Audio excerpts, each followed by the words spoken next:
Hi everyone, my name is Paul and I'm an alcoholic. And thank you so much for the invitation here to be with you today.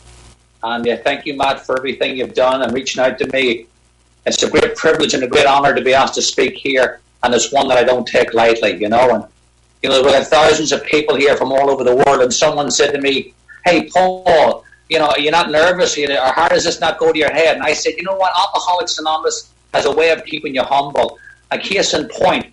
I was at a meeting one time, and a guy came up to me and he says, is your name Paul? I said, yeah. He said, the Irish guy? I said, that's me. He goes, I just want you to know that you saved my life. So right away, my ego woke up, and I said to the guy, hey, please, tell me all about it. You know, take your time so you don't leave anything out. He said, I'll tell you what was happening. I was on a car trip. And my wife and my mother-in-law were in the back of the car, and they were arguing and bickering and going back and forth. And I said, I couldn't take it anymore. And he said, I always keep CDs in my glove box in my car. And I reached in, and I just grabbed the first CD that came to my hand, and I stuck it into the car, and it was you speaking. Now, this is what I think he's going to say. I think he's going to say, Paul, when your voice started to emanate around that car was filled with a sense of serenity and peace and goodwill to all man. I thought he was going to say, Paul, actually, the car started to lift itself off the road and it felt like it was floating down the road. In fact, I'll tell you, Paul, the sunroof opened up and a white dove landed in the car and there was a voice that said, this is my son, Paul, who I'm well pleased. But what he actually did say, he said, I put your CD in, and within 5 minutes, I turned around, and my wife and my mother-in-law were fast asleep in the back of the car. And he turned around and walked away, and I'm standing there. So A has always got a way of keeping you humble, you know.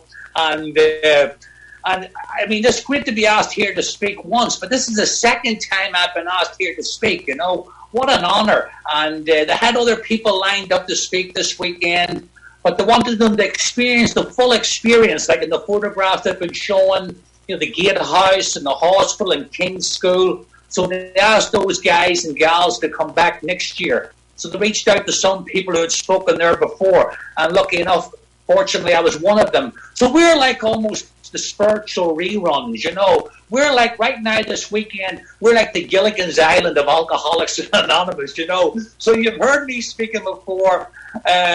Please bear with me, you know. But it's a great honour and a great privilege to be here. I love the fact that we're here, thousands of people from all over the world, and we've got one common problem and one common solution called Alcoholics Anonymous. And James Joyce, the Irish writer, he's got a great line from one of his books, and he's talking about Dublin, but it's so indicative of Alcoholics Anonymous. He says, here comes everybody. And that is Alcoholics Anonymous. You look around, we're all here. Gender, colour, creed, it doesn't matter. What's the old joke? Alcoholics Anonymous is the only place in the world that you can walk in a room full of strangers and start reminiscing. Because we might know each other personally, but when you say you're an alcoholic, I know enough about you. I know you've experienced terror and frustration and bewilderment and despair. I know you put a drink to your lips as the tears roll down your face and you drank it anyway. I know that friends and family and loved ones pleaded with you not to drink. And for goodness sake, in my case, at the end of my drinking, I drank against my own will. I know that because I'm an alcoholic, and I know that because you tell me you're an alcoholic. But when we speak here, we speak the language of the heart. And what is that language? We all experienced great suffering getting here, and we've all experienced great love since we got here. And that's a universal language, and it overcomes all the barriers and language and whatnot, and we're here together like was just read there on this road of happy destiny, one alcoholic walking together with another one. I mean, I'll be honest with you. I never took my sobriety for granted. Every morning I wake up very grateful to be a sober member of Alcoholics Anonymous. But I took AA for granted. I just thought like AA has always been here. It's like the US mail or oxygen. It's always been here. And then you hang around Alcoholics Anonymous and you realize what a miracle Alcoholics Anonymous really is. And I feel so blessed to be born in a time and a place that has Alcoholics Anonymous, that I've been born in that 85-year window. Because for people like us, there's not a glossary of options. You go to a jail, you go to an institution, or you go to a graveyard. And the sad thing about disease, by the time I'm actually graveyard dead, I've been dead mentally and spiritually and emotionally for years. And anybody who mattered in my life is long, long gone. Because that's what we do to people. We squeeze and we squeeze till they say, go away and drink, or go away and don't drink. But you got to go. And here we are in Alcoholics Anonymous. Because of these men we've been talking about, Bill Wilson and Dr. Bob, there was a place for me to walk into in the worst night of my life and be given the grace not to drink. And it's so much more than grace. It's mercy. And the definition of mercy that I like the best is a complete reversal. The definition of mercy I like the best is entering into the chaos of another person's life. And that's what you did for me in August of 1992. When everybody in my life was going this way, the only people coming this way was Alcoholics Anonymous. And we're all miracles here today. I know we throw the word miracle around a lot, but what is a miracle? In my book, a miracle is a complete reversal or upheaval of the laws of nature. It's in my nature to be lying drunk somewhere right now on a Saturday afternoon, and I'm not. Now, how did that happen? It didn't happen because of me. It happened because of Alcoholics Anonymous. This is the last thing I tried, and the first thing that ever worked. I'm not here to sell AA in the next hour. It's a program about traction, not promotion. But what I will tell you, and I don't mean cash and prizes, you cannot get where I am today from where I came from without Alcoholics Anonymous. It's an impossible journey. And why do I continue to come to Alcoholics Anonymous? I know how the movie goes, but I wouldn't miss it to see somebody else walking in on the worst night of their life and be given the grace not to drink. There was somebody at the door for me. I better be there at the door for somebody else. For that, I am responsible. You know, there's an old saying in there, you show me the most grateful person in Alcoholics Anonymous, and I'll show you somebody that's not half grateful enough. And that's the case with me. You know, and you think about it, the story of Alcoholics Anonymous. If you were to write down the story of AA in a novel and send it to a publisher, they would send it back to you saying, rejected, too far-fetched. Because when you think about it, who would have thought that a broken down, practically unemployable stock speculator and a doctor who had drank his business into the ground, that those two men would start the greatest spiritual movement in the history of human civilization for the treatment of alcoholics and alcoholism on a one-day-at-a-time concept. It's unbelievable, but that's exactly what happened. And if you look over the course of human history, you will see that God has taken ordinary people and worked with them and worked through them so that they could do extraordinary things. And that's exactly what happened with Bill Wilson and Dr. Bob Smith. You know, people say, oh, well, if it hadn't have been Bill and Bob, it would have been John and Jim or Judy and Jill. But it wasn't. It was Bill Wilson and Dr. Bob Smith. They're the guys that done it. For thousands of years, there's been people like me, couldn't fit in, ran at life with drink, ran away from life with drink. We were society's first outcasts. And because of those two men, you know, in the old space race, they would use this term when the rockets or the spaceships or space shuttle was coming back into the Earth's atmosphere. They would use that term. They had to hit the Earth at exactly the Earth's atmosphere at exactly the right angle, or they would skim off into space. And they called that angle a window of opportunity. And there was a window of opportunity in the spring of 1935. And Bill Wilson stepped through it and took Dr. Bob with him. And we can trace this moment in time back to that moment in time, you know. And everybody here, I love the fact of Alcoholics Anonymous, whether you're here today with 1 day or you're here with 50 years or 60 years, everyone in Alcoholics Anonymous has worth and value, because this is God's economy. And in God's economy, everyone has worth and value. And we share your experience, strength, and hope, whether you're sober 1 day or 60 years. And the wonderful thing about Alcoholics Anonymous, this program, with God working through it, will meet you exactly where you are. You don't have to meet Alcoholics Anonymous. It'll meet you exactly where you are. There's a friend of mine, and he's on this call, I believe, a dear friend of mine, Bob, and he tells a powerful story. He was sitting on a meeting over in Brooklyn here, which is not too far from me.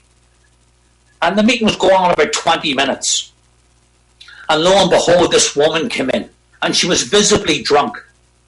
And she stumbled about, and the meeting stopped, and someone went over to her and said, "Excuse me, the meeting's in progress. You're more than welcome to be here. Why don't you sit down? Here's a half cup of coffee for you, and someone will talk to you after the meeting." So the meeting goes back on ahead again, and lo and behold, about 20 minutes later, a guy comes in, and he's visibly drunk. And by happenstance, or maybe not by happenstance, what's the old saying? Is it odd or is it God? He sits directly across from this woman who had just arrived 20 minutes earlier. Now, she's sober 20 minutes.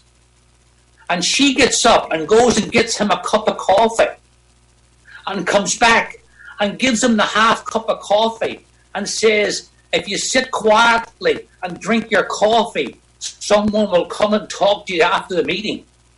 I mean, that's the personification of Alcoholics Anonymous. That's the very essence of Alcoholics Anonymous. She was sober 20 minutes, and her experience, strength, and hope was sit quietly, drink your coffee, and someone will talk to you after the meeting. And that's exactly what happened. I mean, if that's not Alcoholics Anonymous, I don't know what is. That's the AA that I am so proud to be a member of here today. And I see when all this went down and we couldn't have our regular physical meetings, right away, contempt prior to investigation. I'm thinking, how's this Zoom going to work? I got to sit knee to knee with another alcoholic. I got to look across the room and see an alcoholic with skin on. And as usual in my life, I was 100% wrong. Because Alcoholics Anonymous, I am so proud. Because the world threw whatever it had at us. And we took it and we just keep on going. We just keep on going down that broad highway.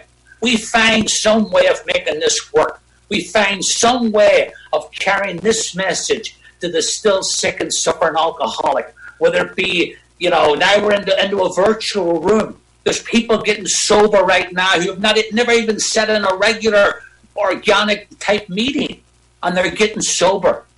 Is it an alternative? No, but it's what God is asking us to do right now, and we're stepping up and not complaining about it. We're making it work. And I love that aspect of Alcoholics Anonymous. And in fact, far from being, I thought this was the worst thing that could happen to AA. This has actually turned out to be AA's finest hour. The way that we have stepped up and found a way to keep making this thing work with one alcoholic helping another. Because the disease hasn't changed. I'm living here, Rockaway Beach. I guarantee you, if I walked up the block that I live on right now, I'll find somebody drinking themselves to death right now. Totally oblivious to Alcoholics Anonymous. And what's our job? To keep that door open, even if it's a virtual door, for the still sick and suffering alcoholic. And like talking about the things we're talking about all weekend and these traditions that told me in AA, if you can't leave AA a better place than the way you found it, well, at least leave it the same. For that person out there who's drinking themselves to death, who woke up this morning without a choice. I woke up this morning with a choice, and I got to leave that door open so that person will find one day where they will have a choice. Like that iconic Don McLean song, I know I'm dating myself here. I don't want to be here the day the music died. You go to the door and it doesn't open, and someone says, the music doesn't play anymore. It used to play, but it doesn't play anymore. There was a guy that used to speak that passed away, and he used to say from the podium, this was on our watch. When he first said it, I was a bit jarred, and then I realized that's exactly true. This is on our watch now. And I don't want AA to go down on my watch. And I see the way this has been going this weekend. What do we say in our tradition? AA ought not to be organised. Well, it's pretty organised this weekend. And thank God for it. To reach out to all over the country and all over the world. One alcoholic helping another. And I feel very, very blessed for that, And When you think about it, I mean, I'm a bit of an AA nerd. I've stood outside that hospital. It's not a hospital today. It's an apartment building up in Central Park West where Bill Wilson got sober on December 11th, 1934. And I've stood outside that building. And I don't know what happened in that building, but something happened. It was a change that changed everything. And we know in our history, his dear friend Abby Thatcher had visited him. And they went through the Oxford Group 6-step program. And Bill Wilson, that night on December 11th, had this beautiful spiritual experience. And he had this thought. He had this, I believe, a divinely inspired thought. And he thought to himself, surely there must be other people out there like me. I wonder if my experience could help them. And he had a vision or a thought or an idea of a chain of drunks, not just around New York or the Northeast, around the world, like which is on this meeting right now. One drunk helping another, chain-like. And that's what I ask myself in my daily meditation. How strong is my link in the chain? Is it strong to the people that went ahead of me? And more importantly, is it strong to the people coming behind me? If someone was one day at a virtual meeting says to me, Paul, can I comprehend the word serenity? Can I know peace? Can I stop drinking one day at a time? Absolutely walk this journey with us, because we do together what I can't do alone, and that's not drink one day at a time. And even before Bill Wilson left that hospital, he asked if he could talk to the other patients. I mean, the jokes write themselves. You can just imagine, the guy that owned the hospital, Charlie Towns, is saying, you mean the guy that's been detoxed here 3 times, just on the 3rd time just recently, he wants to talk to the patients? And it says in our literature, with serious misgiving, they allowed it to happen. We didn't have a 12th step, but Bill Wilson was practicing the principles of the 12th step before he even left that hospital. If Bill Wilson waited till he was sober a year before he tried to reach out to Dr. Bob, we'd all be dead today. Now, we didn't have a 12th step, but he was trying to practice the principles. I wonder, by helping you, will I be able to stay sober myself? And that's so true in my life today, even in this virtual world, finding a way of still doing service in Alcoholics Anonymous, staying tethered, connected to Alcoholics Anonymous. Because what's the alternative? The alternative is I'm working an 11-step program. An 11-step program for a guy like me is nothing more than a self-help program.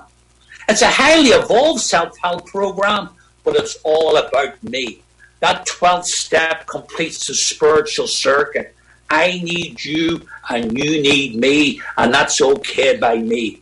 As my dear friend Liz B., the first African-American woman to get sober in AA in 1952, still alive and well and doing well, spoke at Bill Wilson's 28th anniversary. And she would always say when she was talking, without you, there's no me. And that is so true in Alcoholics Anonymous. If I'm doing AA alone, I'm not doing AA. There's a friend of mine who says it's BB. I said, what's BB? He says, I don't know, but it's not AA.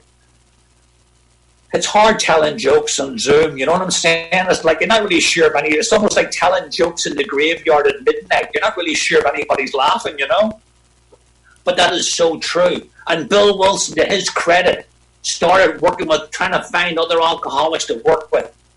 And I used to discount the non-alcoholic. What do they know? Boy, we would not be where we are today if it wasn't for the non-alcoholics who have been great friends of Alcoholics Anonymous. And the list is endless, And one of the first times that became apparent, Bill Wilson went around New York City for 6 months. And some of the people looked into it, and they reckon he tried to help almost 100 people. And he never got one person sober. And he went to his wife, Lois, and he says, Lois, I don't know. Maybe I've got this thing wrong. I was so sure this was the way to do it. But I've been going up and down Manhattan for 6 months, and I haven't got one person sober. And she looked at him and stated the obvious that he couldn't see. Bill, you're still sober. What's the old saying? When you're inside the jar, you can't read the label. She's standing outside the jar, and she could see it clear as day. Bill, you're still sober. And then he goes back to Dr. Silkworth, another non-alcoholic.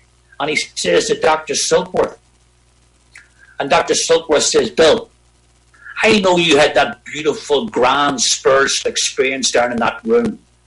And I don't know what happened, but I told you to hang on to it. But you're trying to transmit that to other alcoholics. You're going to a guy or a gal on a park bench, and you're telling them about being on top of a mountain and the wind blowing through you. That's just, you can't transmit that. He says, why did you hit them with the 1-2 punch that puts every alcoholic on the ropes? The obsession that gets you drinking and the allergy that keeps you drinking once you start. And that's exactly what he did. Armed with these new facts, he went to Akron, and we know the story, just Mother's Day weekend. And the deal fell through, and he reached out to Dr. Bob. And he didn't talk from the spiritual hilltop about what happened back in the hospital. He looked at Bob and he says, did you ever find yourself drinking when you didn't want to drink? Yeah, yesterday. Did you ever tell yourself you're just going to have a couple and you can't step? Yeah, yesterday. And the two men talked to each other. And Dr. Bob, he must have been a humble guy, because he didn't say to Bill Wilson, you're going to tell me what's physically wrong with me? I've got more letters after my name than you can shake a stick at. I went to Ivy League colleges. What are you, a stock speculator? Dr. Bob, in his humility, said to Bill, and he says it in the story, he talked my language. And not because he had read it in a book anywhere. Our most prized possession, identification. When you talk about you, I find out about me. As I said earlier on, when you say an alcoholic, I don't need to know one more thing about your backstory. I know everything about you that I need to know. And those two men would get together, and Dr. Bob would drink one more time. And Bill Wilson, to his credit, didn't say, I'll forget this guy. I'm going back to New York. He stayed with Dr. Bob. He sobered him up. And Dr. Bob said those beautiful words the last morning he drank, I'm going to do this thing. And those two guys would start the greatest spiritual movement, as I said, in the history of human civilization. For people like me, at the worst night of my life, there was a place for me to go to. And maybe you're out there today and you're new, and you're saying, Paul, you know, these 12 steps and 12 traditions, we have a symbol in AA. And I believe there's 3 parts to it: unity, service, and recovery. And I believe from your very first meeting, even if this is a virtual first meeting today that you're at, you can put all 3 parts of that triangle into your life. Unity. We do together what I can't do alone. Many meetings make it easy, few make it hard, none make it impossible. I need you and you need me. There's one lifeboat called Alcoholics Anonymous, even if it's a virtual one. It's none of my business who's sitting next to me. That's God's business. It is my business if I want to help that person or be helped by that person. So simple. I drink, we stay sober, case closed. Service. There's a guy that used to speak that passed away would say, the highest paid grade in Alcoholics Anonymous is servant. And I have to do that, find somewhere, because by the nature of this disease, I'm shackled to self. My Holy Trinity is always me, me, me. So I got to find some way of doing service in AA. We used to say, if you put away one more chair than the one you sat on, congratulations, you're doing service. But find some way of doing service in Alcoholics Anonymous. And recovery, maybe those 12 steps seem like a foreign concept. We have slogans in AA. Easy does it. Live and let live. One day at a time. They were like the banisters to the steps. I'm here to tell you from personal experience, not in the theoretical. You can stay dry on 2 parts of the triangle. I've done it. You can even stay dry on 1 part of the triangle. I've done that too. But if I want to get free from the one person I could never get free from, which is me, and live in the one place I could never live, which is right here, right now, I got to put all 3 parts into my life, and I got to do it every day. But it's a small price to pay for the life that Alcoholics Anonymous has given me. I was in Las Vegas one time, and I was in Caesar's Palace, and I don't gamble, but I like to watch, you know. And maybe you see those guys on TV playing Texas Hold'em, and they're off in a side room, and I was watching, and the guy gets up with all his chips, and he puts all his chips in the middle of the table, and he says, "I'm all in." And I thought to myself, what a great metaphor for Alcoholics Anonymous. I got to be all in, and I got to be all in every day, because the disease of alcoholism is all in, and it's every day. But it's a small price to pay for the life that Alcoholics Anonymous has given me. It is the only place I know in the world where you get the ability to live 2 lives in 1 lifetime. That guy didn't move back down because I'm sober. People will say, "Oh, my disease is in the parking lot doing push-ups." Not my disease. It's been at every meeting I've been at. It's heard everything I've heard, and it just wants to get me off the beam. Very rarely does somebody take a 180 turn out of AA. It's usually a drift, a glacial drift, and you drift away, and then one day you wake up and you've got nothing between you and the first drink. Because of Alcoholics Anonymous today, I don't know about tomorrow, I have something between me and the first drink. If you're new, that's what AA give me, that I can never thank them enough for. They give me something between me and the first drink. You hear that metaphor, people will say, you go 10 miles into the forest, you got to go 10 miles out. I don't believe that in AA. For the people that are new, maybe not so new, I don't care how deep and how dark and how painful that forest you're in seems. AA tells me, and I'll tell you, you're just 12 steps away from a new life. That's all. Just 12 steps away from a brand new life in Alcoholics Anonymous. People come to and they go, "Oh, I came to AA and I got my life back." I don't want my life back. It sucked. I had it for 30 years. I could do nothing with it. I got a whole brand new life in Alcoholics Anonymous. Are there people in my life from the old drinking days? Absolutely. But things are different today.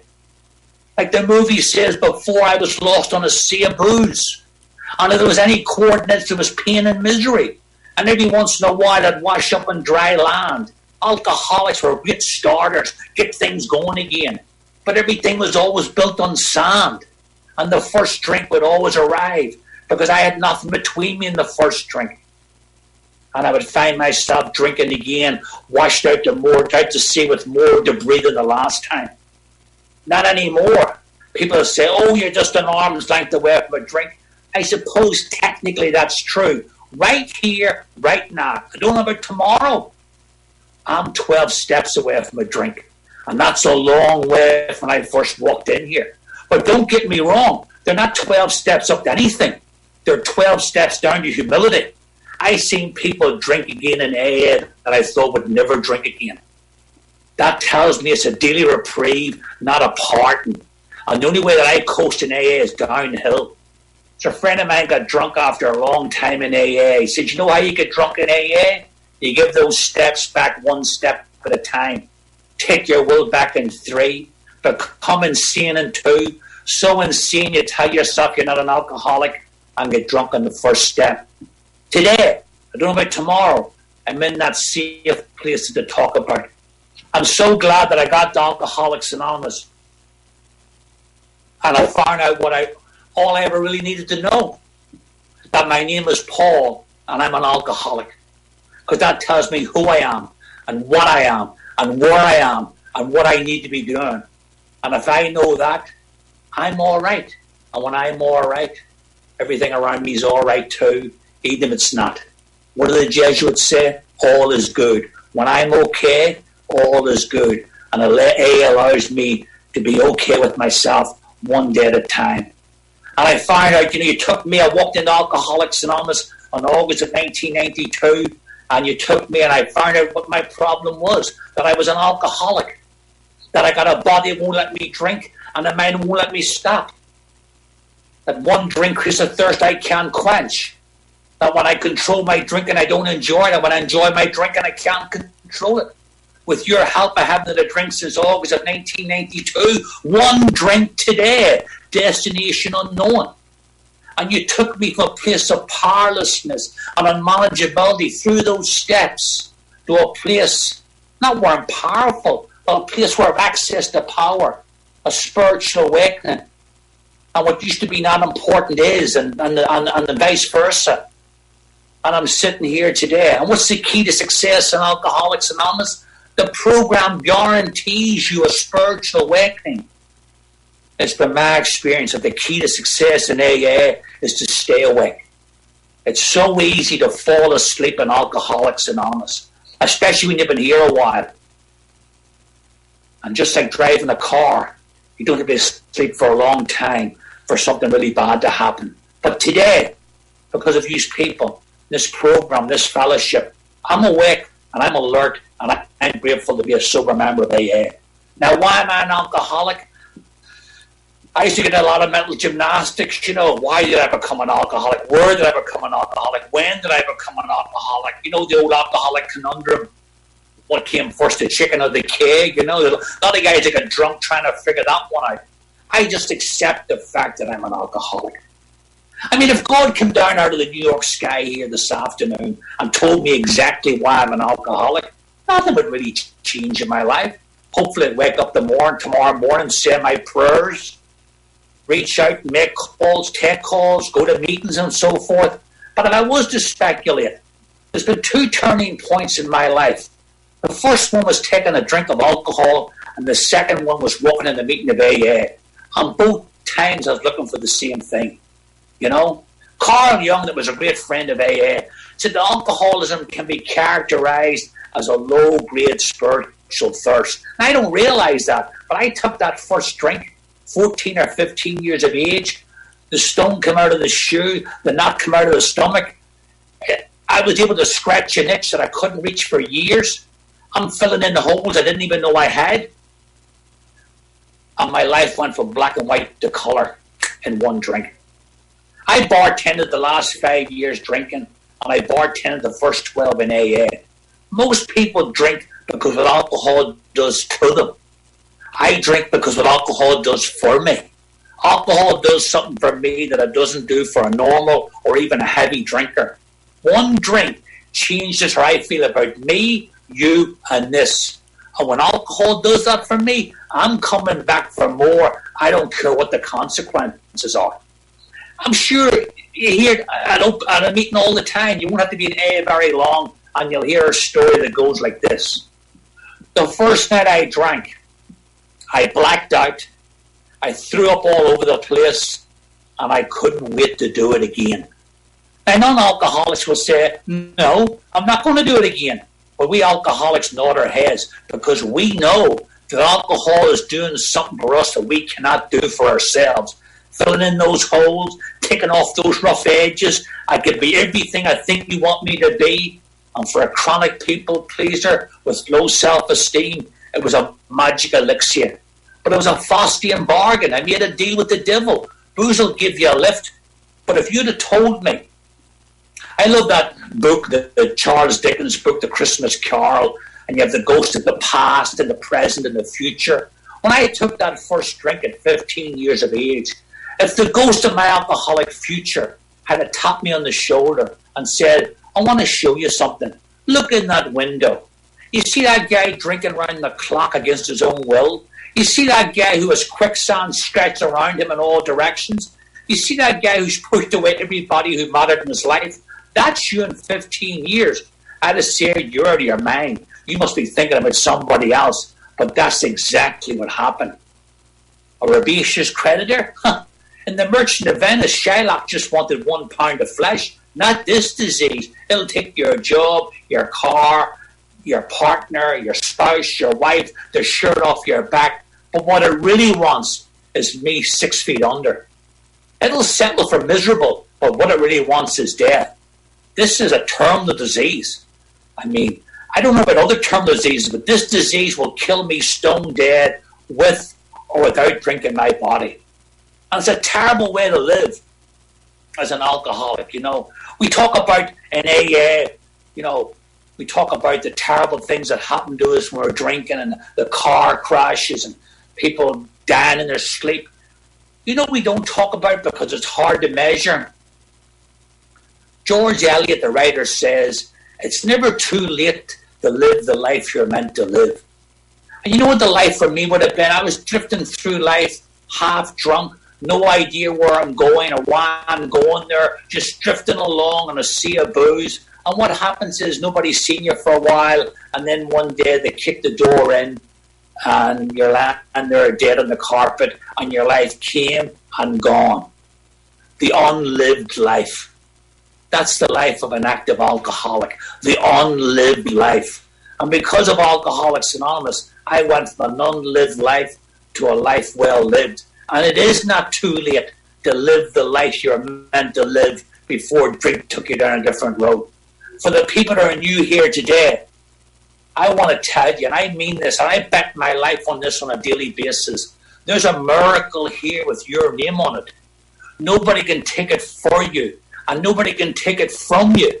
Come up and get the life you're meant to live before drink took you down a different road. That's been my experience. And not cashing prizes, just an ability to be yourself. What's the old Oscar Wilde line from his book? He says he knew the price of everything and the value of nothing. Alcoholics Anonymous has taught me things of real value. You know, and the people, why do I continue to come?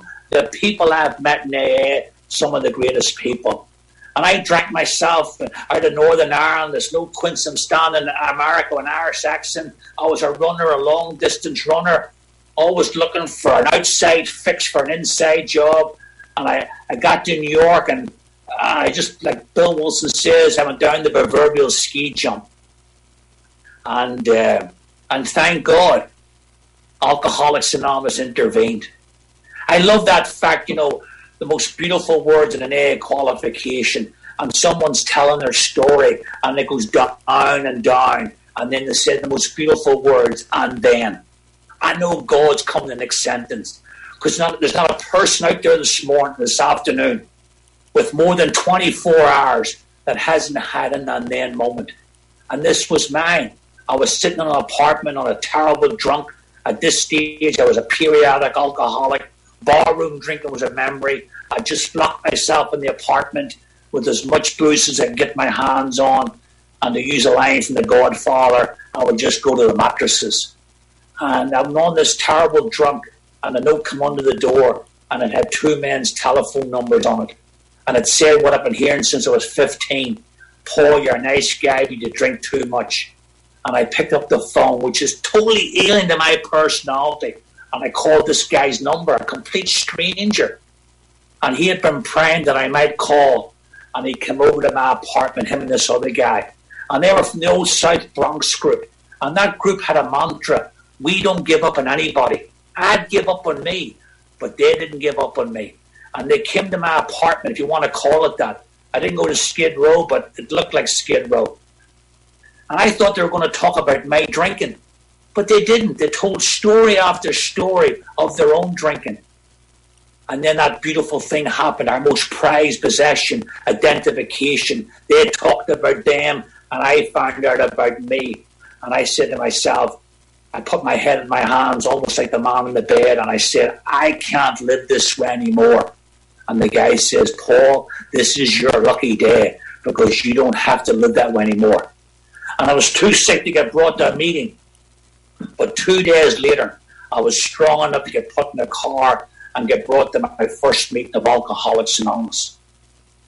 And it's the greatest singular event in my life. And I can't remember what was said at the meeting, who spoke or who didn't speak.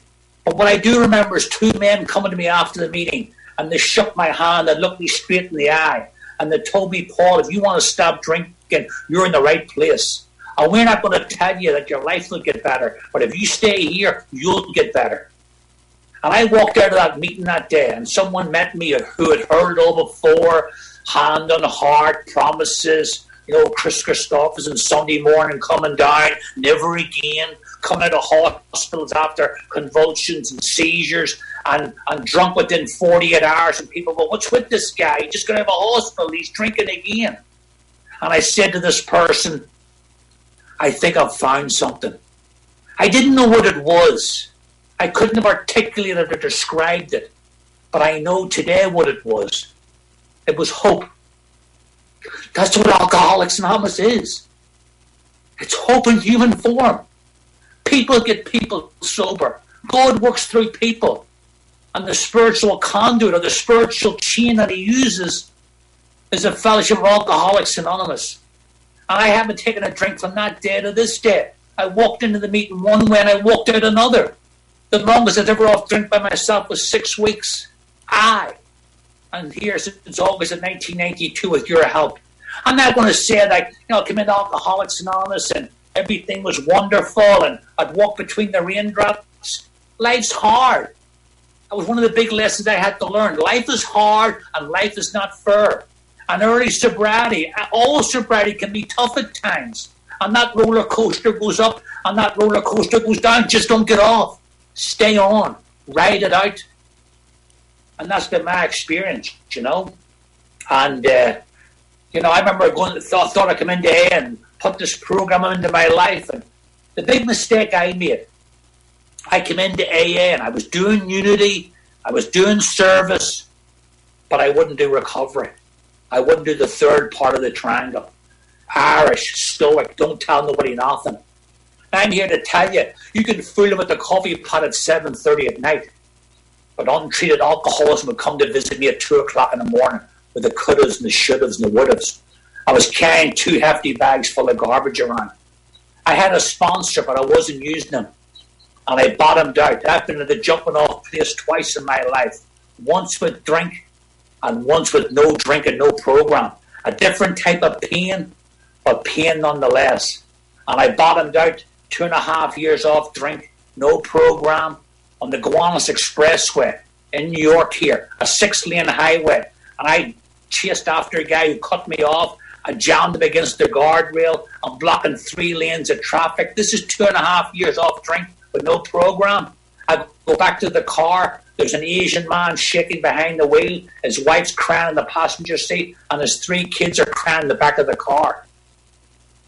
I apologized, and I drove to my sponsor's house, and I told him what I just told you. And he says, Paul, how old were you when this happened? I said, how old? This happened 20 minutes ago. Maybe we're getting lost in translation here, we got to get you hooked on phonics, the Irish version. He says, Paul, His Majesty the baby. He said, you've been tiptoeing around this program. He said, if you don't get into these steps, if you don't get into this program, if you don't get free from the guy you got to get free from and live in the place you can't live, which is right here, right now, your life's going to go on lived, and that's on you, my friend. And that's exactly what was my number. It was like he walked into my bedroom at 3 o'clock in the morning and pulled the covers off. He says, you're like a starving man at a spiritual banquet. There's all this food on offer, and you're living on bread and water. And against my better judgment, in fact, everything that's helped me in AA has been against my better judgment, I get into the cause and effects of my drinking. Is it nice to go through the steps and get a full knowledge of your condition? Absolutely. Is it nice to go through the steps and drop those rocks or hefty bags or whatever you want to call it? Absolutely. But for what purpose? What's our job description? Stay sober and help another alcoholic. And that's when my life caught on fire. When I turned around and tried to bring another man through the steps. Great events came to pass, I was able to get through difficult times. I remember going through a divorce at 20 years sober. Another guy involved, don't put my head away. And my 9-year-old daughter would be crying herself to sleep saying, Daddy, I don't want to get divorced. And I go into the living room and say, oh my God, how come I didn't see this coming? I'm not a good AA'er. And thank God I didn't go through it alone. You get a guy like me in trouble at 25 or 27 years sober. How can I go to my home group and tell them my life's falling apart right in the middle of AA? But I did it because I wanted to be free and I wanted to be sober. I didn't have to do a PowerPoint presentation, but I got to let people know what time of day it is in my spiritual world. Alcoholics Anonymous is a reality check on how your life's going today. Not how I think it should go or I want it to go. How does the rubber meet the road in my life today? And I share with that with men and women and took actions I didn't want to take. It's easy to do what you want to do in AA. I got sober and stay sober doing things I don't want to do, or more importantly, things I don't believe in. Why is getting on my hands and knees and praying for this guy going to help me? But that's what I did. And I remember I was asked to speak at a meeting And I said to my sponsor, I'm not going. What have I got to offer? He says, what do you mean? I said, I'm 20 years sober and my life's falling apart right in the middle of AA. Who wants to hear that? He says, Paul, what do you think this is here? Rainbows and unicorns? And we go skipping down the happy road of destiny and nothing ever happens? This is life on life's terms.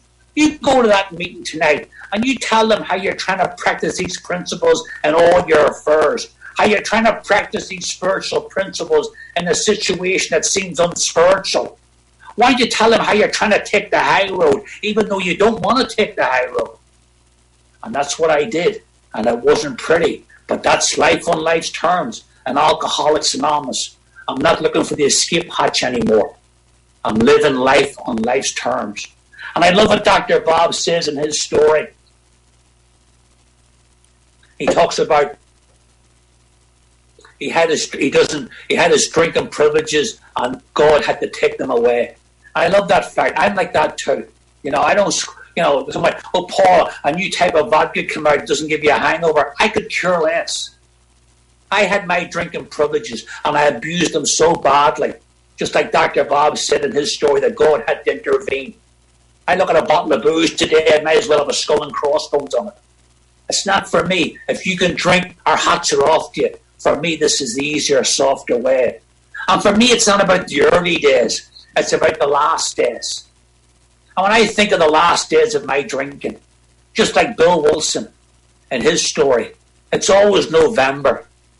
It's always bleak. And the rain's running down the window. And I'm sitting in the apartment, drinking round the clock against my own will. And I look out the window and I see people going by, doing the everyday stuff of life. And I want to be where they are. But I know I can't. And I'm sitting there. And I don't want to drink. But I've no choice but not to drink. And I put the bottle to my lips, reluctantly. And I think to myself, whatever happened in my life? How did it ever get this bad? And what I want when I drink, I want unconscious time. I'm drinking for unconscious time. Maybe if I can drink myself into a state of unconsciousness, the pain of living will stop for even a short period of time. That's what I think about. I don't romance booze anymore. That's where I'll go back to. The good old days, forget about it. It's the last days. That's where I'll go back. And if you come to my apartment, if you'd have went to my apartment that time, you would see a man dying.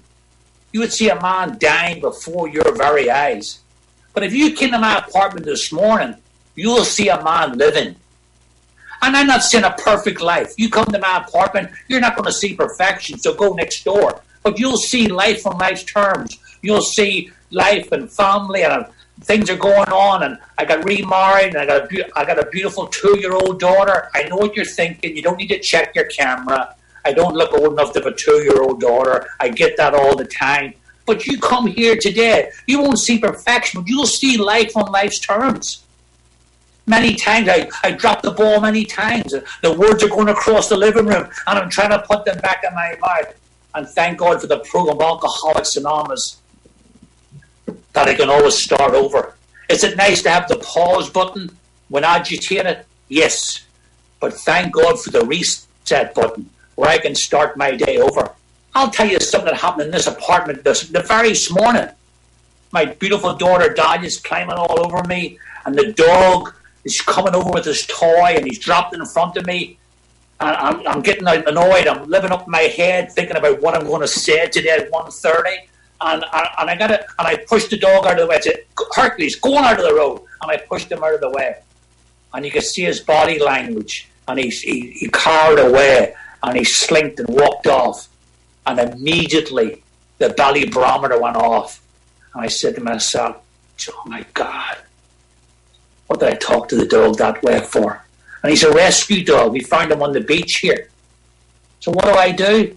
I didn't pause then, but thank God for the reset button. I hit the reset button. I know this may sound supercilious. I went down, I made amends to that dog. I hugged him and told him I was sorry for talking him that way, and I'll try better the next time. And I took him on his favourite walk. That's Alcoholics Anonymous. You come to my house today, you won't see a man dying, but you'll see a man trying to live by spiritual means, one day at a time. And I love the fact of Alcoholics Anonymous, that we get this start over and we get this do-over. And perfection is a dream, an illusion. I'll get myself drunk. But don't get me wrong, underachievement is not a virtue worth striving for. But thank God Alcoholics Anonymous meets me exactly where I'm at. And I dropped the ball many times. Nothing beats a failure but a try. And that's all I've been guilty of, is I keep trying. And I love that about Alcoholics Anonymous. They're not standing with a clicker, counting every time I fall down. All they've ever done is reach out a hand and say, Paul, can I help you get back up again? What a fellowship, what a program, what a society of people, you know, and self-acceptance today. I'm Paul McQ, and I'm okay with that. That's who I'm comfortable with me today, you know. I'm not looking for an outside fix, but it's really an inside job. In the last few minutes here, I was reading, I get up early, and I'm sitting here one day before the pre-dawn hour, and I'm reading some spiritual literature. And there was a line from a poet, a Middle Eastern poet from the Middle Ages. And he said this line that just resonated with me. He said, out there, way out there, beyond good and bad, there is a garden. I will meet you there. That's where I want to live in Alcoholics Anonymous. That's where these people live. We're not perfect. It's progress, not perfection. And we meet in that garden between good and bad. We're just alcoholics trying our best to stay sober one day at a time and move on down that happy road of destiny. We drop the ball many times. You know, we share with each other and we don't go through it alone. And I love that. Out there beyond good and bad, there's a garden. I will meet you there. You know, I'm the first person in my family to come into Alcoholics Anonymous. My brother's got about 22 years now back in Northern Ireland. The chain has been broken in my generation. I feel so blessed, as I said, that we have this thing called Alcoholics Anonymous. And I want to keep this thing going for the next 85, or the next 185 years. Because, as I said, there's somebody in this block this morning who started their day off different with me, reaching for a drink rather than reaching for a Zoom meeting.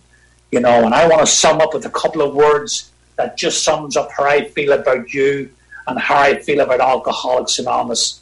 This is the Irish blessing, and I want to share it with you. How I feel about you and AA. And I don't want to speak for Rockaway Beach, but I will.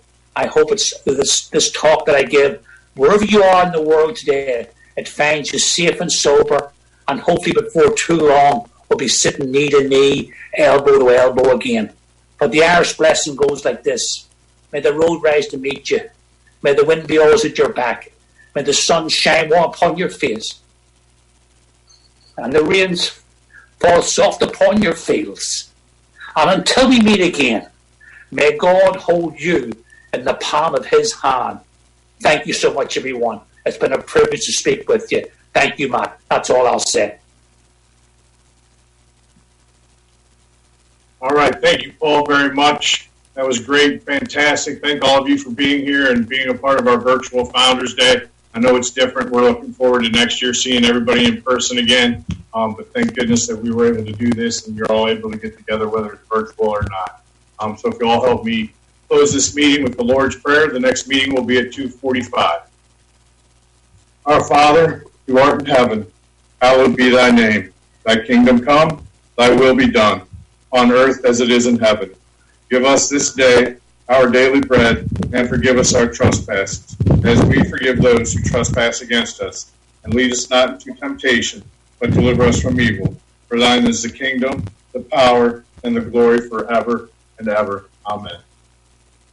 Thank you.